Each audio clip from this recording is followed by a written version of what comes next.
Hello everybody, Namaskar.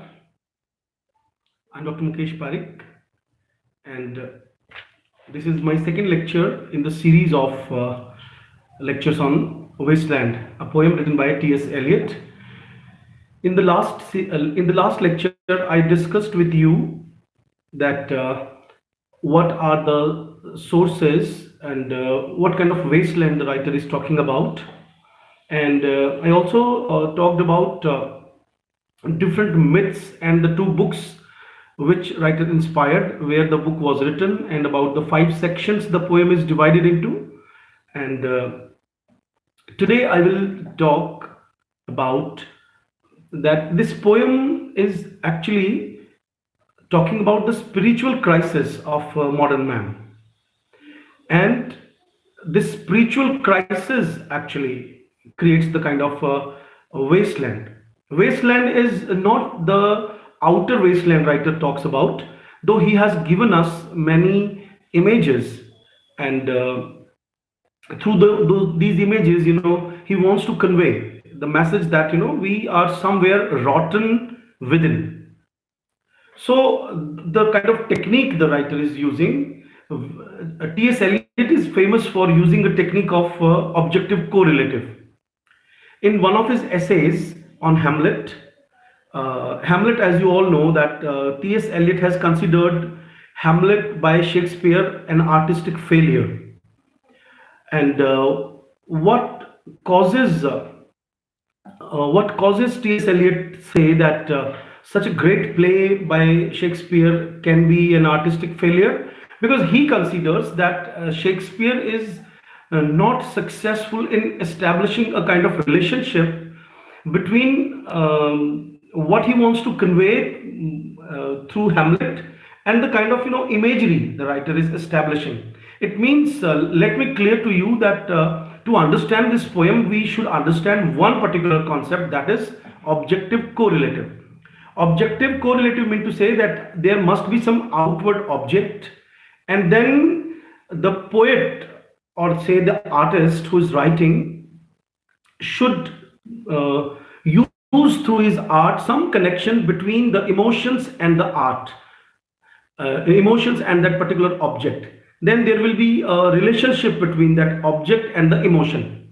So you can understand that it is also, the writer is talking about a kind of a better use of symbolism. So on one level, on the surface level, this poem seems to be a fragmented whole, or a kind of something which is not organized, something which is not in sequence. But actually the poem is the most sequential one, and one should have the knowledge of Picasso, the knowledge of modernist painting, the kind of things which are not exactly symmetrical, but somewhere they create a kind of symmetry when you think from your intellectual point of view. Let me clear this idea also, that when we look at a modern art, some of you must be aware about the most famous painting of Picasso. Its name is The Guernica. If you look at the painting The Guernica, you must have seen that I don't have this painting right now with me, but in my classroom I have a huge photograph, a painting, framed painting of Picasso, and through that painting, the writer wants to, the painter wants to convey, because in that painting the writer has shown the bestiality of human being, because under the influence of World War, you can see that when people start killing each other, or say killing, the whole humanity is engaged in war, world war. Then the writer created that painting, and through that painting, because you see that there are certain blurred images, mixed images of man and animal, and that kind of a slight cubism is also used by the writer, by the painter, sorry. So someone who wants to understand this poem, because this poem is considered to be the most important and the toughest document of modernist literature. If I talk about a modernist poem, then I should give you some idea about the modernist painting also. The things like cubism, the things like pointillism, avant-garde. These are certain movements, impressionism, expressionism. These were the art movements in the painting, and the writer was very much influenced by these paintings. And in my last lecture, I also told you that this poem has the writer has used the technique of imagism to to give us images, but with less number of words and more ideas. This poem is a complete kind of a monologue, you can say. Sometimes there is a form of dialogue, sometimes there is monologue, sometimes there is dramatic monologue, sometimes it seems like somebody is giving a kind of soliloquy, which is mostly we see in a drama.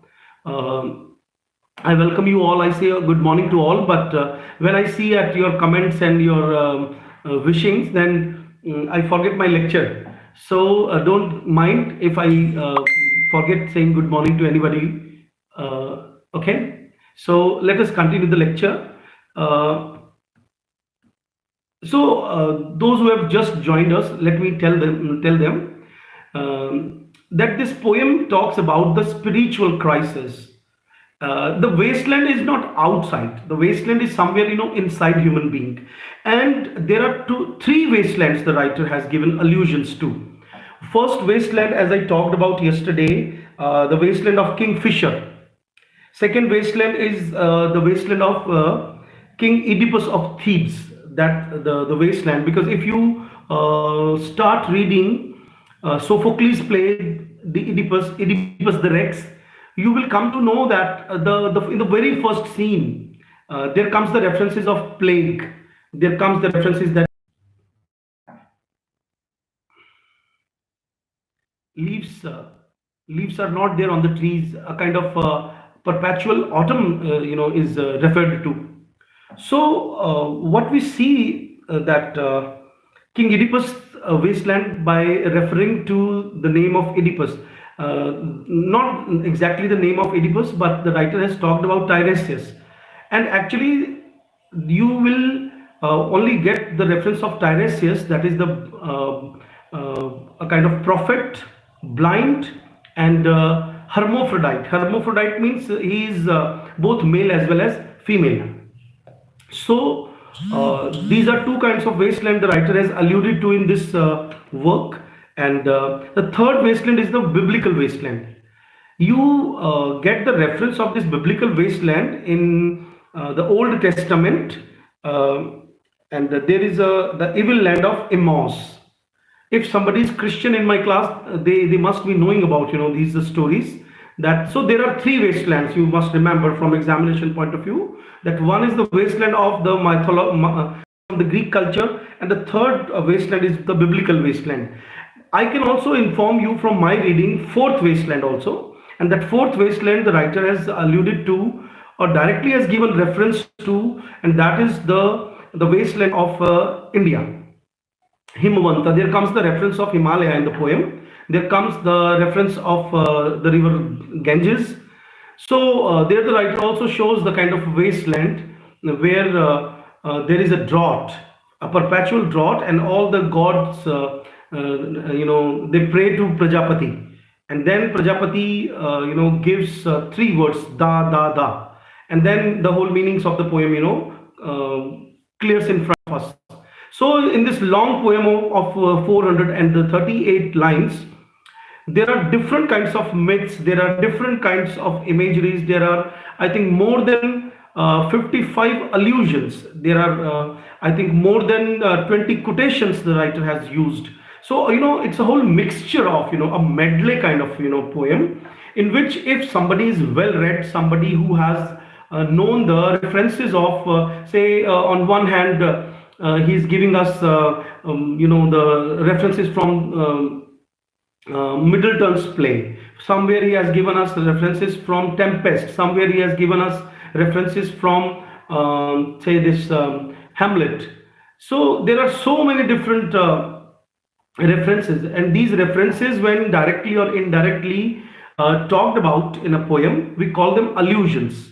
There is a word allusion. Allusion is a word in English. It means that you are referring to something, in an indirect manner. And one who has, in his part, a lot much reading can understand these kind of allusions. So let me start this poem. And the poem starts in a very beautiful manner. And that is the first section I'm reading, the burial of the dead. April is the cruelest month. Now, this line has been taken from the Canterbury Tales prologue, in which the writer refers to April, and April in the countries of Europe, as you all know, in England particularly, when the spring season starts, when snow starts melting, and there is a pleasant atmosphere, and people start, going to pilgrimages. It means there comes spirituality, there comes newness, there comes life in nature outside, and you feel to go to pilgrimages. You go to, you want to go, you plan to go to pilgrimages. It means the writer has a connection in this poem. I won't be able to read each and every line for your explanation, but I can give you the exact meaning of the poem by reading certain lines. Let me explain. Writer in this poem says that April is the cruelest month. So he is clearing or defining the modern 20th century, modern people, modern understanding of the life, modern reality. And then he has alluded to Chaucer's poem, which was written 600 years ago. In that, Chaucer says that April is a pleasant month where people start, when the spring season comes, people want to go to the pilgrimages, means they want to get connected with their God. And in this poem, the modern generation say that April is the cruelest month. It means the spiritual death of the modern man. Because modern man, for example, I let me give you one example. Suppose it is Ekadashi. In Hindus, you know that Ekadashi is the most important day. And suppose I say that let us go to temple, and the members of my family, they deny, they refuse, they say that no, we are busy, today I have a party with my friend. Somebody says that I want to go to shopping. It means their soul is more bent towards materialistic, going to temple. Because when we go to temple, actually we use the word darshan in Hindi. Darshan means to say, when you look at the statue of, or the idol of the deity, the Lord, say Lord Vishnu, Lord Ganesha, then you and all the deities and the idols of deities in India, they have smile on their faces. Okay, so the major philosophy of India is Ananda, that you should feel that you have a soul within, and that soul's ultimate goal is to realize God, and that is your ultimate pleasure, ultimate satisfaction, and that can only give you satisfaction and give meaning to your life. Okay, so this whole poem is based on that. Though the writer has talked about Greek mythology, the writer has talked about Christian mythology, but he has ended this poem. He has taken 100% help from the Indian scriptures, by giving us the reference of the three words in Sanskrit, da da da, and the last three words of this poem are shanti shanti shanti. So those who are listening, so the students are is it I hope you understand my point, so that, because I'm using very simple language, I'm not using any tough word, anybody can understand. Okay, so let me again give you example, that the very first line is explain worthy, that is, April is the cruelest month. So this is the irony. Why irony? Because April actually is a pleasant month. When April is pleasant month, but the writer is saying that April is the cruelest month. Not cruel, not crueler, not comparative degree, not positive degree. The writer directly jumps to the superlative degree of adjective. That is cruelest month. Cruelest in the sense that when the season, the weather becomes pleasant outside, and there is snow within us, spiritually we are barren, spiritually we have turned our souls into snow. So the writer says April is the cruelest month, breeding lilacs out of the dead land. Then he explains, that lilacs are the flowers, dead land in the sense. Okay, let us understand that when a writer uses metaphorical language, he considers there is no need in this higher level of explanation that I mostly avoid telling students like this is personification, this is simile, this is metaphor. These three particular parts of ornamental language, I avoid in my classes because these are so simple that students can understand. But then the deeper meaning, they give to us that dead land mean to say that again, there is a contrast imagery. I would also like to inform you that the writer has used the technique of chiaroscuro. Chiaroscuro is a word, two net back they ask you this question in exam, simply because a student of literature, he knows about paradox, he knows about irony, he knows about contrast, but mostly he's not aware about the technique of chiaroscuro.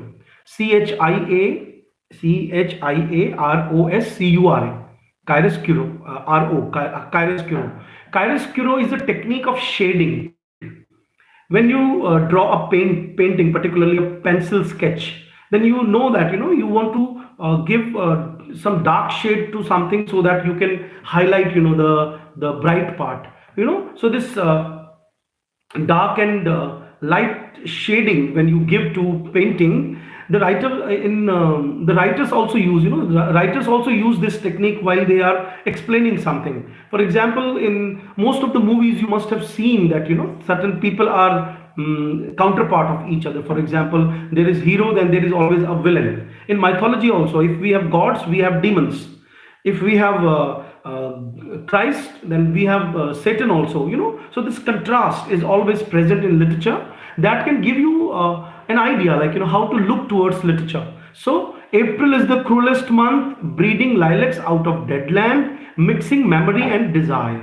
And why this month is cruelest? Because people are more busy in sensual pleasure. You just imagine that in a very hidden manner, the writer has said that during winter, suppose couples are lying in their bed. So, desire here is the desire of sex, memory and desire, stirring dull roots with spring rain. And the language of this poem suggests that somebody who looks at the regenerative aspect of spring outside somewhere feels very tortured and troubled inside, that oh, I have to rise now from my bed, I have to go into the nature somewhere. Means he doesn't want to come out of the sensual pleasures. That is why he says that dull roots with spring rain, dull roots with spring rain, winter kept us warm. Look at this line. This is a paradox in the sense winter makes us shiver with cold, okay, but he says that winter kept us warm. How can winter keep us warm? Winter of spirituality. Winter of spirituality mean to say that you are more a man of your senses, and if you keep yourself warm in your bed, it means you are spiritually barren somewhere. Modern students will find this poem a bit tough to understand, because I personally feel that one has to understand the stance, the point of view, the understanding of the classical understanding of life, the classical understanding of the meaning of spirituality, the classical understanding of the meaning of religion, by the way these things are understood by T.S. Eliot, one who was a Westerner. uh, I think a modern student finds it tough. One who is living in ultra modern city, one who visits malls a lot, someone who has more than one relationships before marriage, and someone for whom spending money is more important, someone for whom Marital relationship is casual.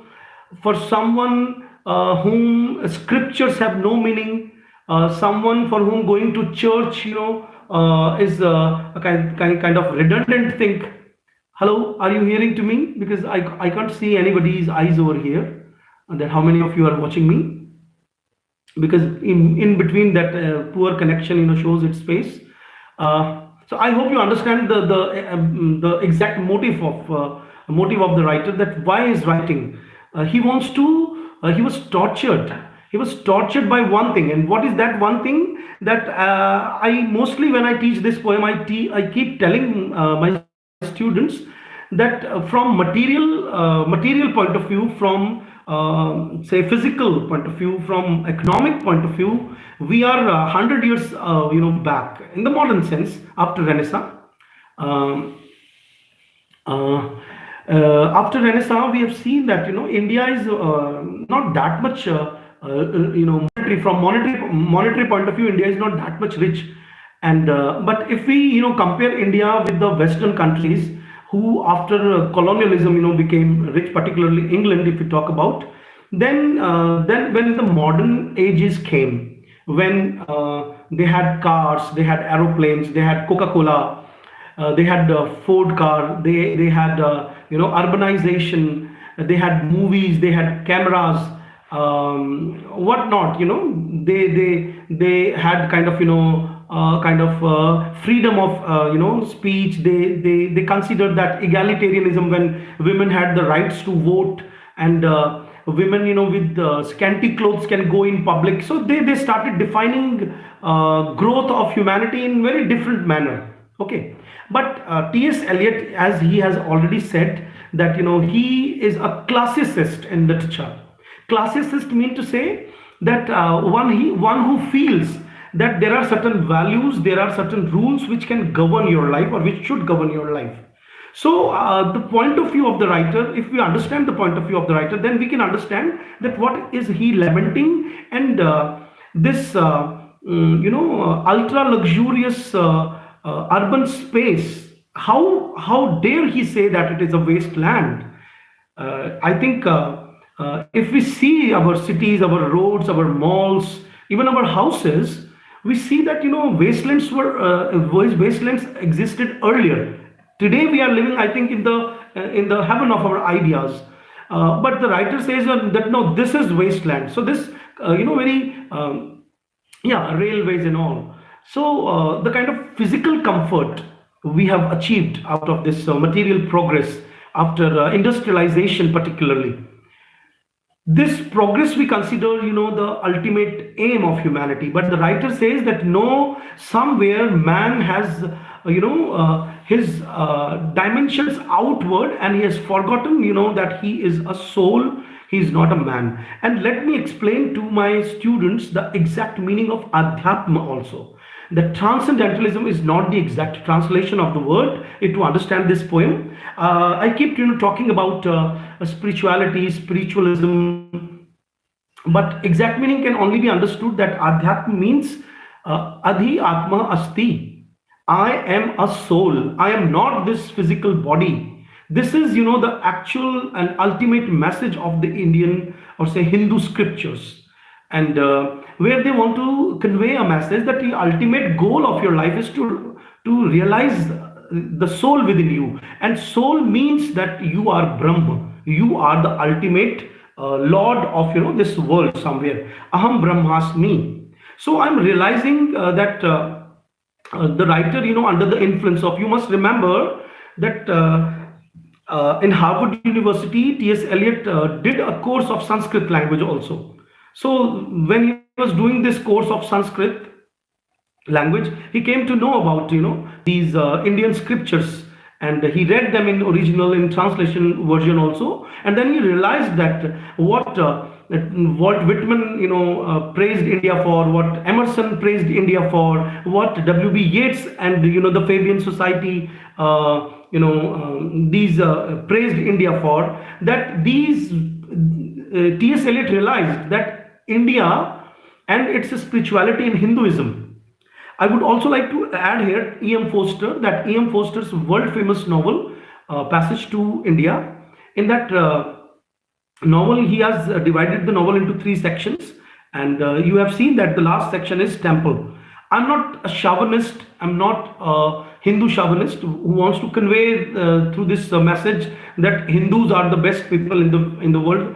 Kindly don't misunderstand me. What I want to convey, that somewhere the philosophy he understood, T.S. Eliot, that there is a major difference between Christianity, Islam, and Hinduism. And if, because this poem has a 100% religious denotative as well as connotative meaning, so let me talk about this, and God will give us a chance when we can meet face to face somewhere and can discuss this poem. But meanwhile, let me discuss it this way live.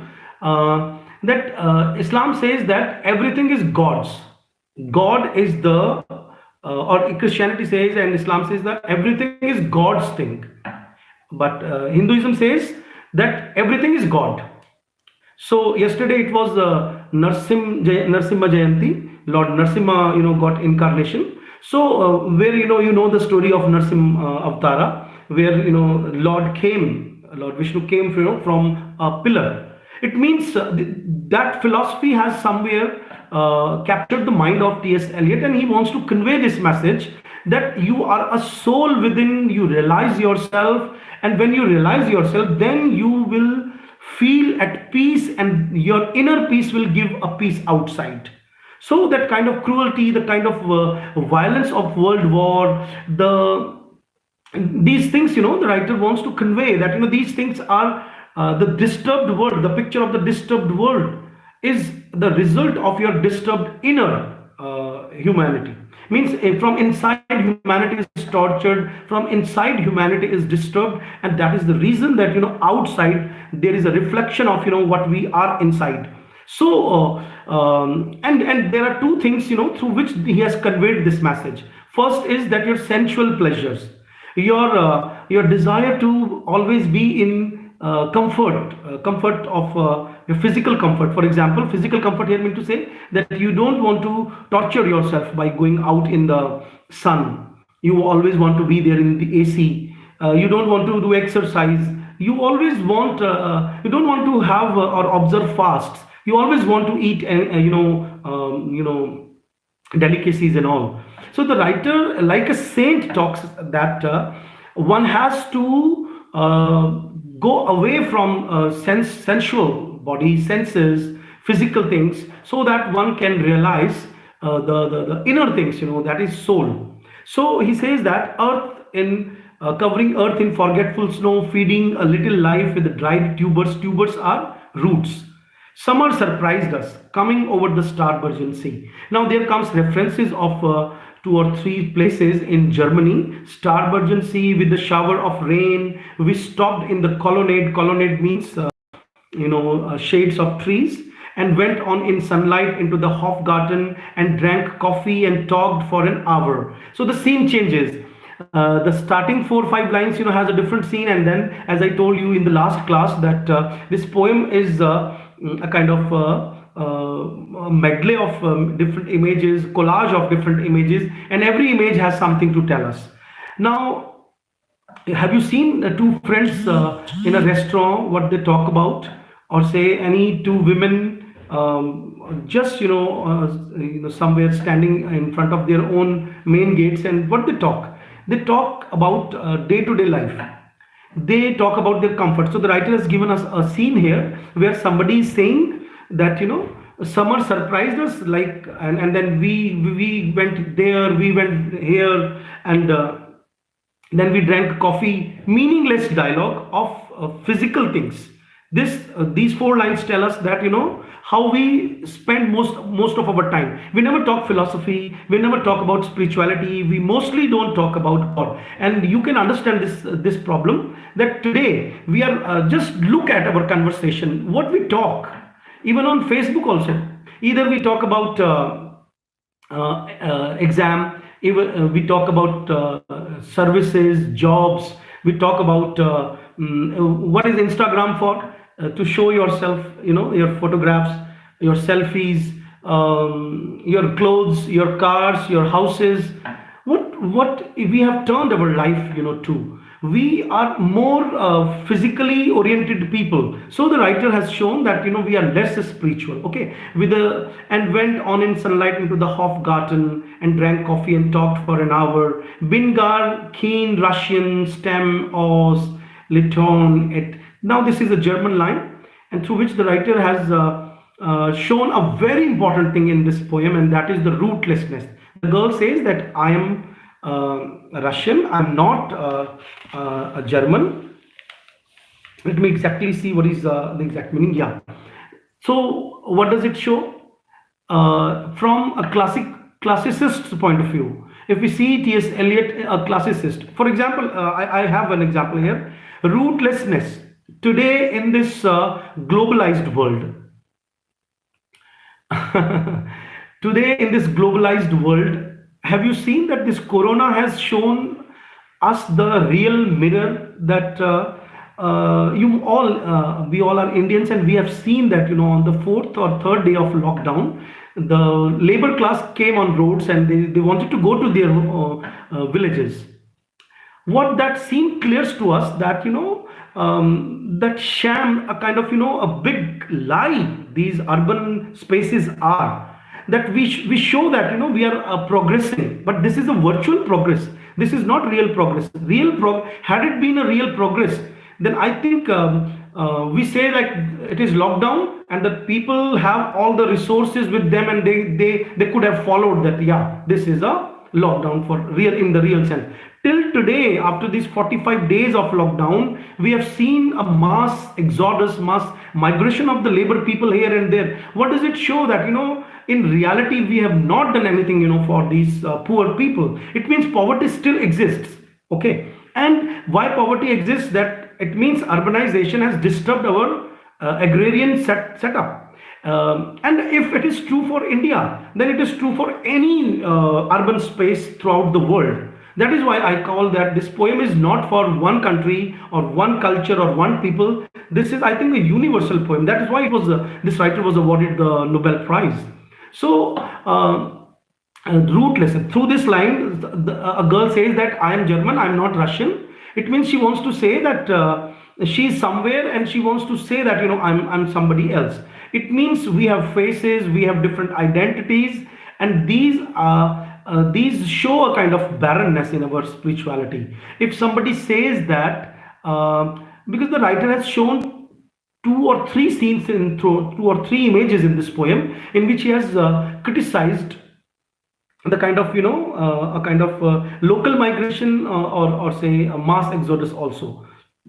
He says that human being is a healthy human being, human life is a spiritual human life when he is established, connected with his family, with his roots, with his religion, with his or her say people. All these things, if he or she is not enjoying, then he will create any kind of nuisance in society, and he will become less spiritual. If you want to understand this, I would like to give you one example.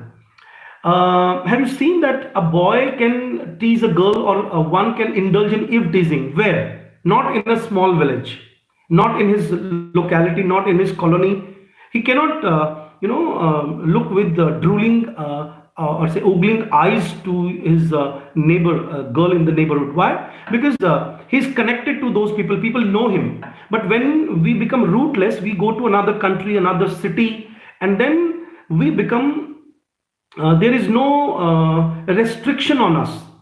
And when there is no restriction on us, then we indulge, because we are animals, and we indulge in sensual pleasure. And when we indulge in sensual pleasures, and then we lose somewhere the core of our being, that is spirituality. So the writer is a great critic of rootlessness. And somewhere what I was telling, that why all Indians they want to come to India back in this corona period. Why?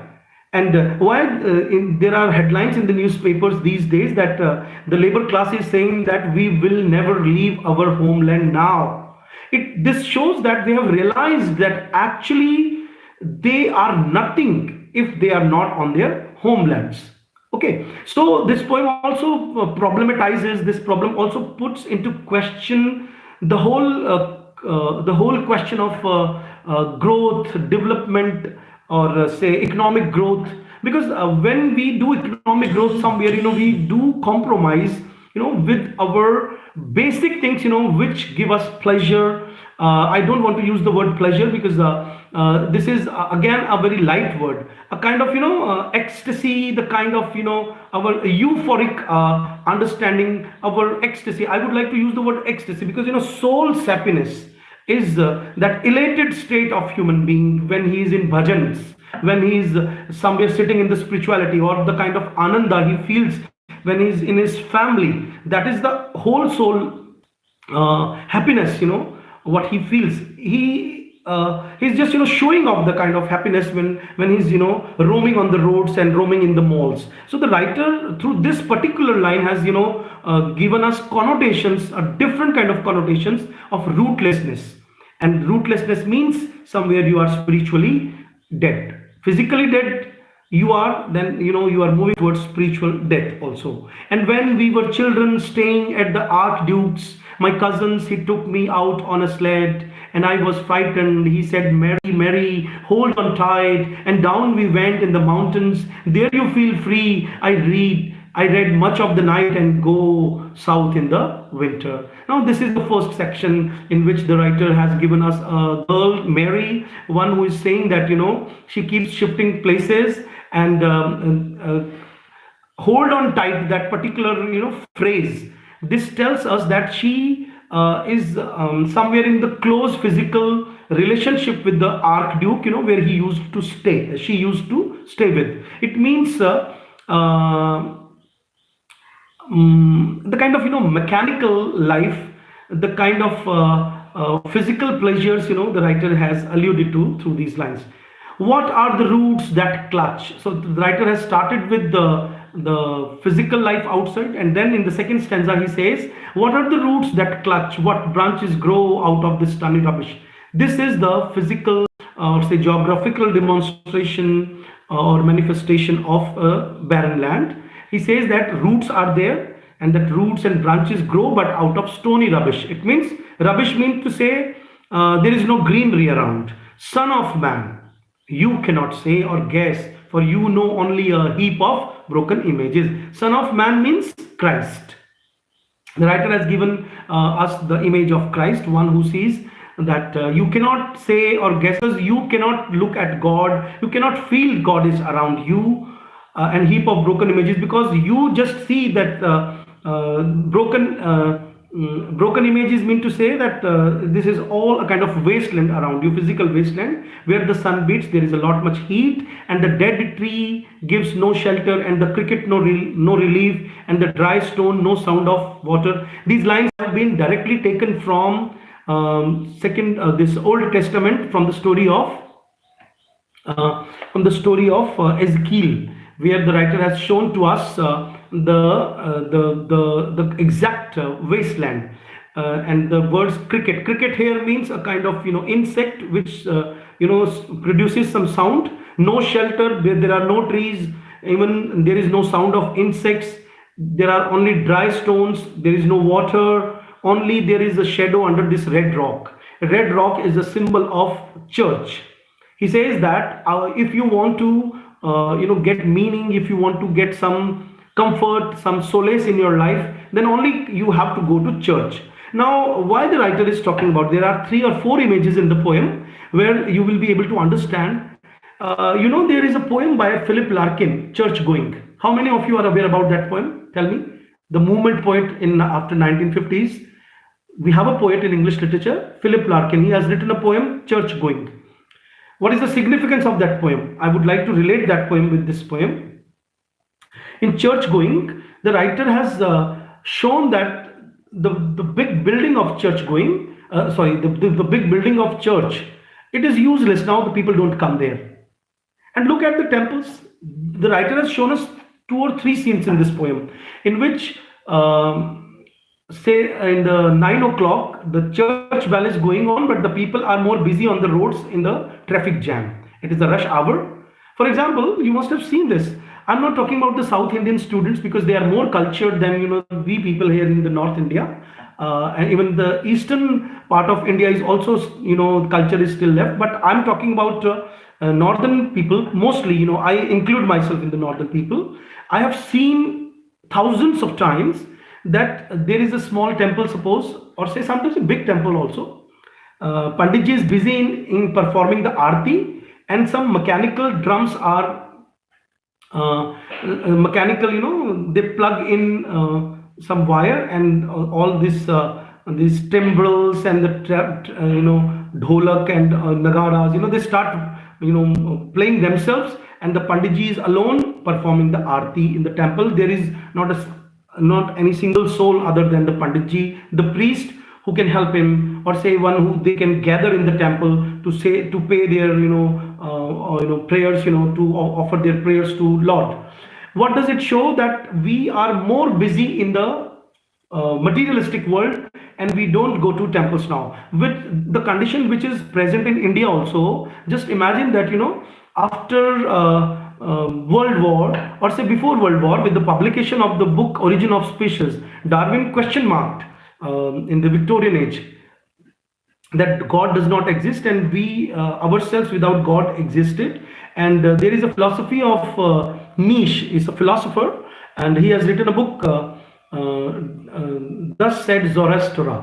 In that book, he says that God is dead. When God is dead, it means in the philosophy of existentialism, all these things have influences on the writer, and through those influences, he is creating these images in the poem, where he wants to convey that we feel that there is no God. And when we feel that there is no God, then we also feel that there is no spirituality within. Okay, because if you feel this world is mechanically going on, this earth is moving around with the laws of nature, gravity, you feel that these are cells in our body, and we grow, we come to life, we die, and then you deny the existence of God. Then I think there is a serious trouble with us. We are under a serious threat. If you don't believe in God, if you don't feel that somebody more powerful than these physical things reside somewhere inside you, if you don't touch upon it, if you don't feel, if you don't do pranayam, if you don't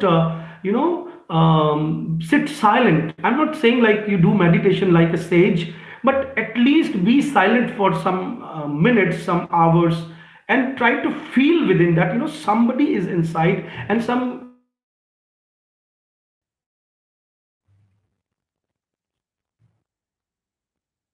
whether you go to Islam, whether you go to Hinduism, any religion of the world, you find that if nobody is saying, even the primitives we call, those people who worship only nature, they also feel that some oversoul is running this whole universe.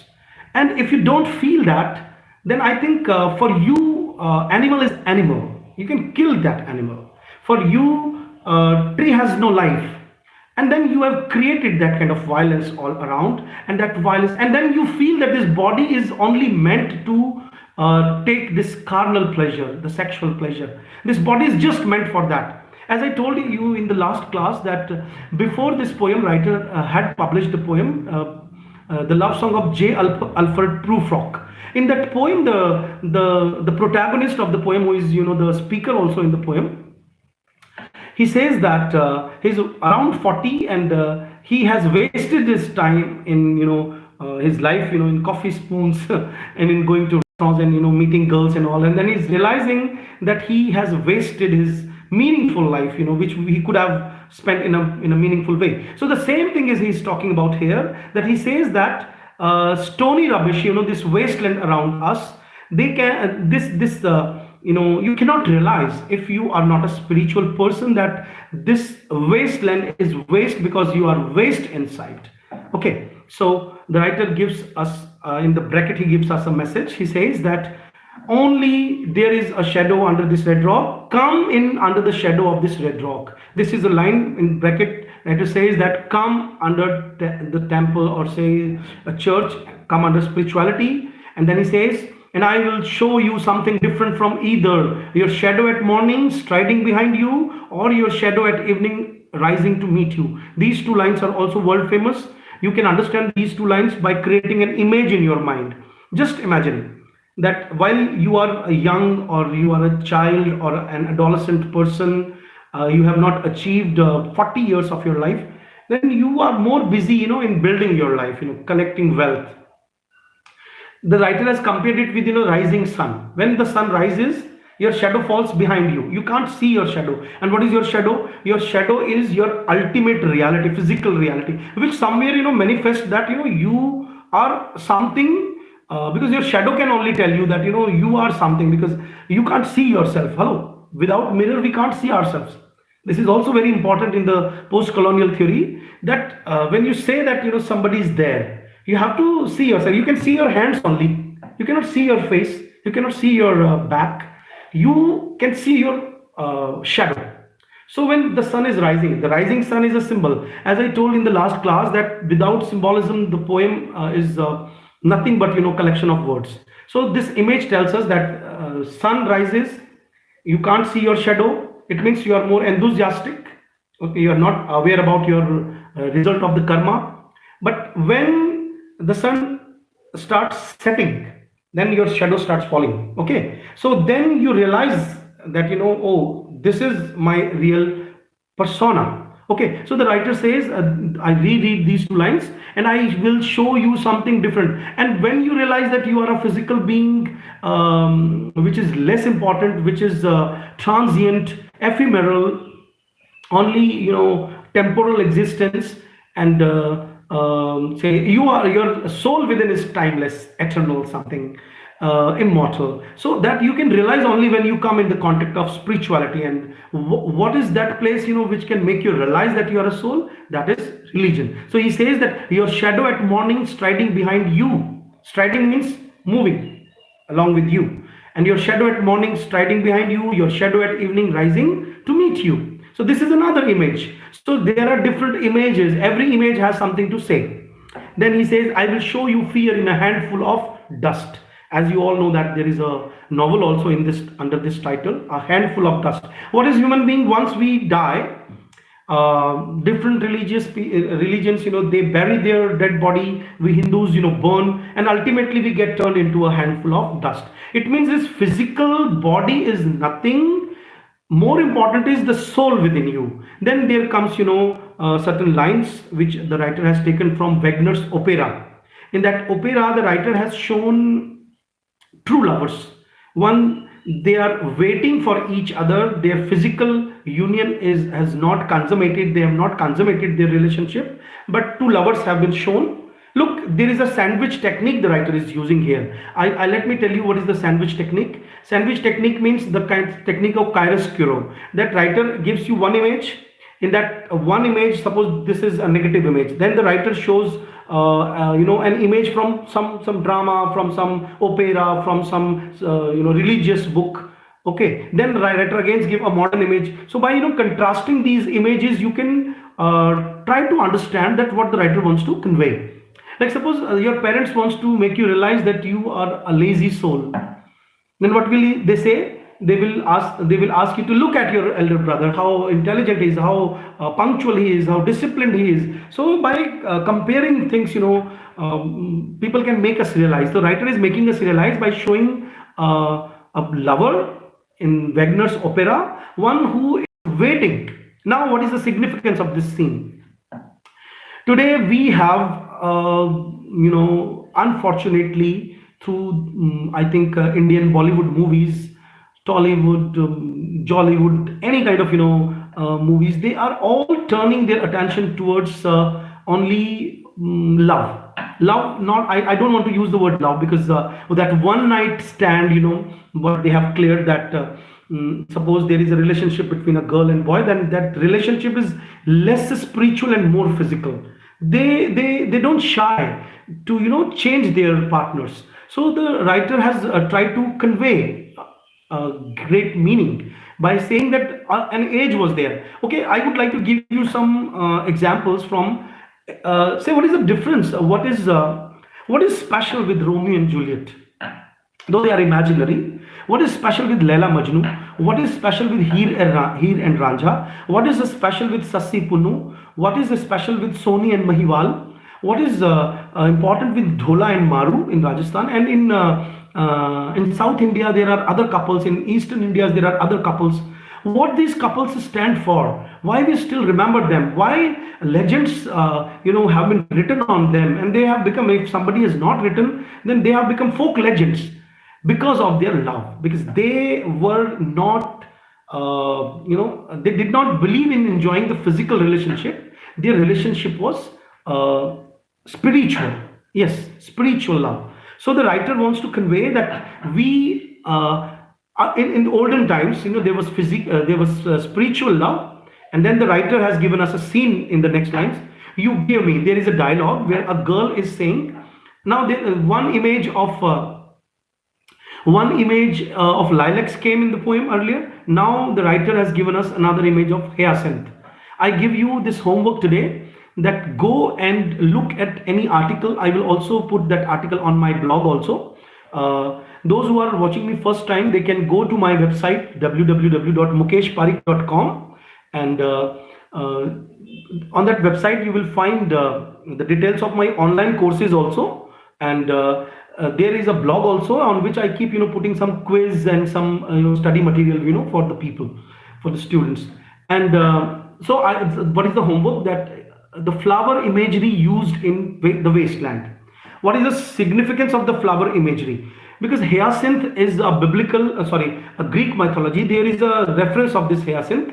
Hyacinth was something to do with love, and today it is considered to be, about a poem by Walt Whitman, when the lilacs in the dooryard bloom, when the lilacs in the dooryard bloomed last.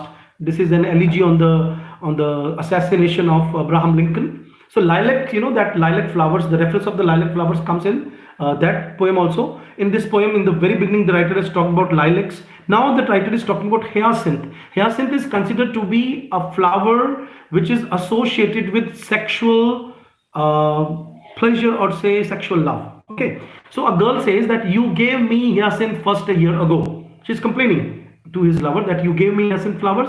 They called me the hyacinth girl. And then it means the writer wants to convey that girl was always gifted with the hyacinth flowers, and the people started calling her that she's a hyacinth girl. Yet when we came back late from the hyacinth garden, and the writer gives us that the girl is saying that we went in the hyacinth garden, your arms full and your hair wet. Hair wet in the sense that when it was foggy, still the couple was sitting in the garden, and I could not speak and my eyes failed.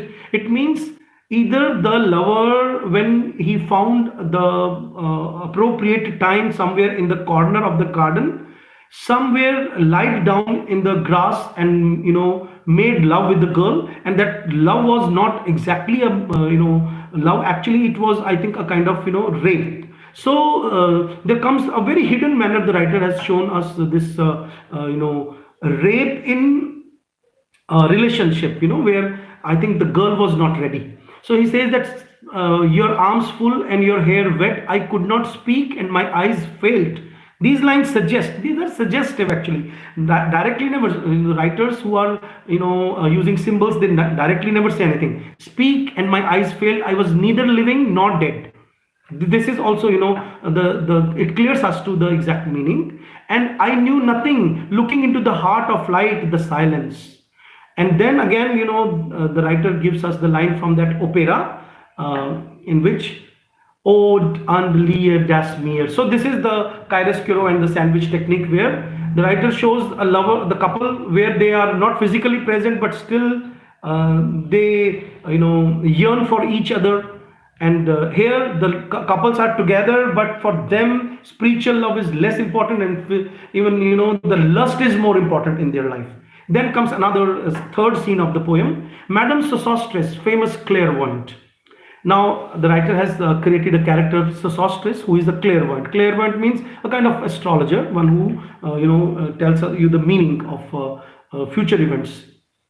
It is let me tell you that In Hinduism also, astrology is a cursed one. Devi Parvati cursed astrology.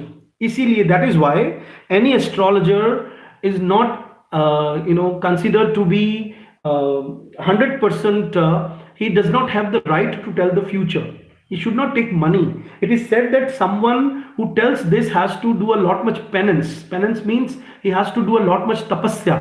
Otherwise, the theory of karma, according to the theory of karma, if you tell the future to somebody, that is, the result of his own karma. Then you become, or you entangle yourself with his karma, and your something wrong will happen with you. So it is considered that Jyotish Shastra, astrology in India is also, according to the mythologies, cursed one. In Christianity also it is banned. It is not considered to be a good thing, an auspicious thing, a sacred thing that you come in between the ways of the God. So there comes this astrology and looking at future. That is Greek mythology. Delphic oracle in Greek mythology is different. I'm not talking about Greek mythology. Greek mythology is different, and here the people, who are charged with some powers, some manifestation, we call that in English, that some power comes to you and then you start looking at the future. We don't consider that something wrong, but astrology is a cursed one, and here the writer has shown a Madame Sosostris. Madam is something, a word which is mostly don't with English people don't use. As you all know that Madam, the word Madame or say Madam came into existence from French Revolution. Okay, and the women who were involved in say the rebellion, those who used to pass. And after that, when egalitarianism came, equality came in society, then this word was used. So Madame Sosostris, the writer has given a very negative connotation that Madame Sosostris, famous clairvoyant, had a bad cold. Nevertheless, had a bad cold is a very different. We call it bathos in English literature. Bathos mean to say the writer is talking about spirituality, lack of faith in God, and then directly the writer has given us a phrase which has very low meaning in itself, which is ridiculous. So this is called bathos. It's opposite of sublime. Okay, bathos, bathos. So had a bad cold, nevertheless is known to be the wisest woman in Europe with a wicked pack of cards. Now this is wicked pack of card is the pack of tarot cards. Okay, here said she is your card, the drowned Phoenician sailor. Those are pearls that were his eyes look. Now this reference has come from the drama Tempest. Those are the pearls that were his eyes. Here is Belladonna. Now in my next lecture in the evening, because it is already 58 minutes now, and my phone has become hot in the sense like there is I think battery is low, and it is telling me that I should take your leave now, so I cannot read more, but be present at 8 o'clock in the evening, and yeah, yes, Ankit Shah, you're right.